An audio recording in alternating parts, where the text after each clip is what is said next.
نماز نہیں ہے، اللہ کی یاد نہیں ہے، اللہ کا ذکر نہیں ہے، تو یقین کریں اس کو کوئی بھلائی جو ہے عطا نہیں کی گئی، چاہے اس کے پاس کروڑوں اور اربوں روپے ہوں، وہ کسی کام کا نہیں ہے، وہ بالکل وہ بیکار ہے۔ جس کو اللہ نے دین نہ دیا اس کو کچھ بھی نہیں دیا۔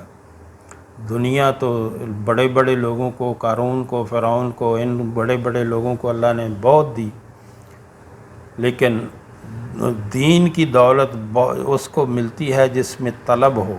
یہ کوئی ایسی سستی چیز نہیں ہے، اس کے لیے طلب ہونی چاہیے، بندے کو محنت کرنی چاہیے۔ جو ہم نے پڑھا، جو ہم نے سنا، اللہ ہمیں اس پر عمل کی توفیق عطا فرمائے۔ وآخر دعوانا الحمدللہ۔